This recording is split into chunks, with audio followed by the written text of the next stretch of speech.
Nobody remembers it. You do. Every detail, every second, every cringe. The joke that didn't land, the thing you said that came out completely wrong, the moment you wished the floor would just swallow you whole.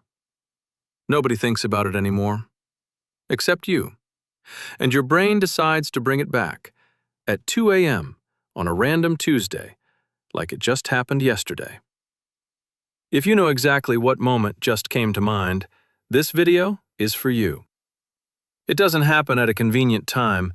It hits you in the shower, on the train, in the middle of a conversation about something completely unrelated, and suddenly you're back there, back in that moment, back in that feeling.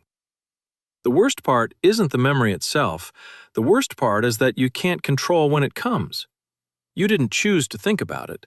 You weren't trying to torture yourself. It just appeared.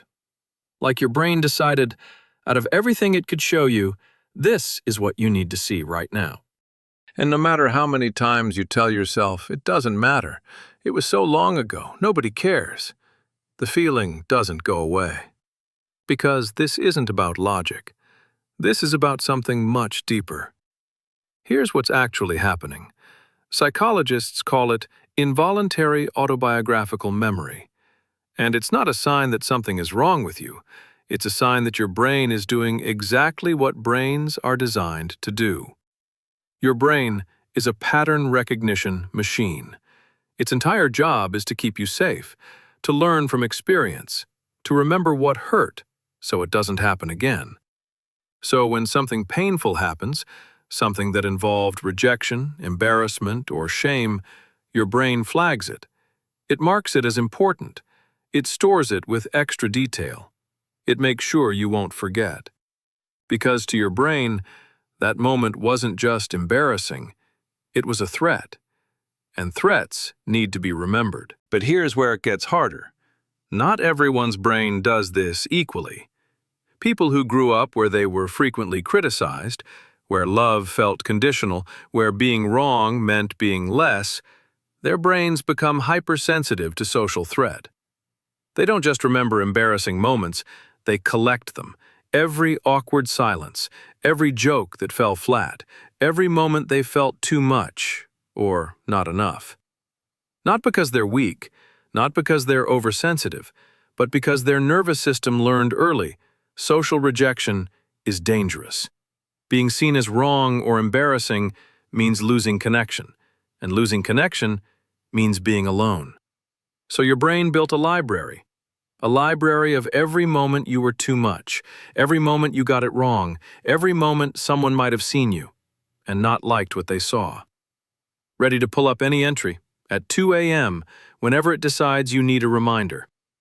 But here's something that might actually help. There's a phenomenon called the spotlight effect, the tendency to believe that other people notice us far more than they actually do. When you tripped in the hallway, you were sure everyone saw, everyone judged, everyone remembered. They didn't. Studies show that people consistently overestimate how much others notice their mistakes, because everyone else is too busy worrying about their own spotlight. The moment that has lived rent-free in your head for years, the other person forgot it by the next day. You are the only one who kept it. And that's where it gets really painful. Because it's not just the memories themselves, it's what those memories start to do to you. When your brain has a library full of moments you got it wrong, it starts using that library to make decisions. You stop raising your hand in meetings because you remember the time you said something stupid. You rehearse conversations before you have them because you remember the time you said the wrong thing. You pull back from new situations because your brain already knows how this ends. You stop taking up space because your brain has decided the cost of getting it wrong is too high.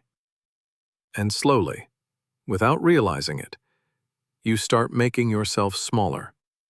Not because you want to, because your brain is trying to protect you from a pain it never wants to feel again. The memory of past shame starts writing the script for your future. And the cruelest part? You don't even notice it's happening. You just think, I'm not really a person who does that kind of thing. But that's not who you are. That's just your brain, trying to keep you safe. Here's what I need you to understand. That library your brain built, it wasn't built to torture you. It was built to protect you. When you were younger, fitting in mattered in a way that was almost life or death. Being rejected meant being alone. Being embarrassed meant being seen as less. So your brain paid attention. It learned. It remembered. That hypervigilance kept you safe when you needed it. Your brain didn't fail you. It loved you the only way it knew how. But here's what your brain doesn't know. You're not that person anymore. You're not the child who needed to be perfect to be loved. You're not the teenager for whom one embarrassing moment could end everything. You have survived every single awkward moment your brain has been replaying, every one. And yet, your brain is still running the same alarm system, still treating a memory from a decade ago like an active threat that needs to be processed right now, at 2 a.m. on a Tuesday. The alarm is going off, but there is no fire.